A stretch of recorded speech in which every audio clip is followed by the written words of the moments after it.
അപ്പൊ ചോദ്യം ഇതാണ്, ഈ രണ്ട് സംഖ്യകൾ ആഡ് ചെയ്യുക. അപ്പൊ ഈ സംഖ്യകൾ ആഡ് ചെയ്യുമ്പോൾ ശ്രദ്ധിക്കേണ്ടത് രണ്ടിന്റെയും എക്സ്പോണന്റ് സെയിം ആണോ എന്നുള്ളതാണ്. ഇവിടെ എക്സ്പോണന്റ് ഡിഫറന്റ് ആണ്, അതായത് 10⁴ 10�3 ആണ്. രണ്ടിന്റെയും എക്സ്പോണന്റ് സെയിം ആണെന്നുണ്ടെങ്കിൽ രണ്ട് സംഖ്യകൾ തമ്മിൽ കൂട്ടിയിട്ട് അതിന്റെ എക്സ്പോണന്റ് കോമൺ ആയിട്ടുള്ള എക്സ്പോണന്റ് എഴുതിയാൽ മതിയാകും. എന്നാൽ രണ്ടിന്റെയും എക്സ്പോണന്റ് ഡിഫറന്റ് ആണെന്നുണ്ടെങ്കിൽ എക്സ്പോണന്റ് സെയിം ആക്കുക. ഒന്നുകിൽ ഈ സംഖ്യയുടെ എക്സ്പോണന്റ് 10⁴ ആക്കുക, അല്ലെന്നുണ്ടെങ്കിൽ ഈ സംഖ്യയുടെ എക്സ്പോണന്റ് 10�3 ആക്കിയതിനു ശേഷം രണ്ട് സംഖ്യകൾ ആഡ് ചെയ്യുക. ഇവിടെ നമ്മൾ ചെയ്യാൻ പോകുന്നത് ഈ സംഖ്യയുടെ എക്സ്പോണന്റ് 10⁴ ആക്കി മാറ്റുക. അതിന് നമ്മൾ ചെയ്യുന്നത് ഇതിന്റെ ഉള്ള ഡെസിമൽ പോയിന്റ്, ഈ സംഖ്യയുടെ ഡെസിമൽ പോയിന്റ് ഒരു സ്ഥാനം ലെഫ്റ്റിലേക്ക് മാറ്റുക.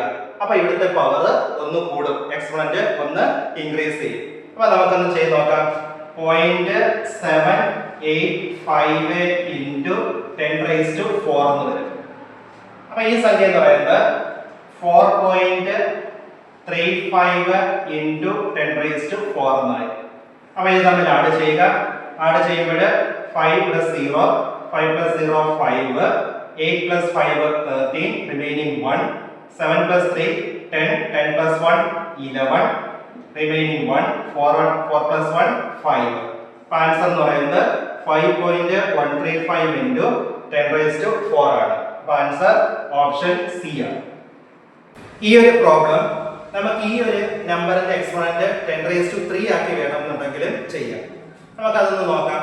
ഇതിന്റെ പവർ 10⁵ ആക്കാൻ വേണ്ടി നമ്മൾ ഡെസിമൽ പോയിന്റ് റൈറ്റ് സൈഡിലേക്ക് മൂവ് ചെയ്യുക. അപ്പൊ റൈറ്റ് സൈഡിലേക്ക് ഡെസിമൽ പോയിന്റ് മൂവ് ചെയ്ത് കഴിഞ്ഞാൽ പവർ ഡിക്രീസ് ചെയ്യും. അപ്പൊ എത്ര ഡിജിറ്റ് നമ്മൾ റൈറ്റ് സൈഡിലേക്ക് മൂവ് ചെയ്യുന്നോ അത്രയും പവർ ഡിക്രീസ് ചെയ്യും.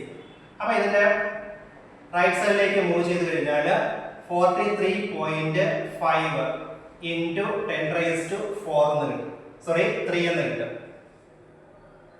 അപ്പൊ റൈറ്റ് സൈഡിലേക്ക് ഒരു സ്ഥാനമാണ് മൂവ് ചെയ്ത്, അതുകൊണ്ട് പവർ ഒന്ന് കുറഞ്ഞു. അപ്പൊ ഇതെന്ന് പറയുന്നത് 7.85 into 10⁵.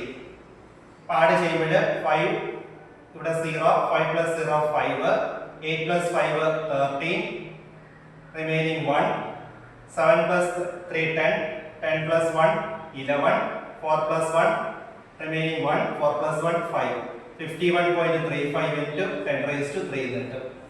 അപ്പം ഓപ്ഷൻസിനകത്ത് ഇങ്ങനെയാണ് ആൻസർ വരുന്നതെങ്കിൽ ഈ രീതിയിൽ ചെയ്യുക, അല്ലെന്നുണ്ടെങ്കിൽ മുന്നേ പോലെയാണെന്നുണ്ടെങ്കിൽ ആ രീതിയിൽ ചെയ്യുക. അപ്പൊ ഈ രണ്ട് രീതിയിൽ നമുക്ക് ഇതിന്റെ ആൻസർ കണ്ടുപിടിക്കാം.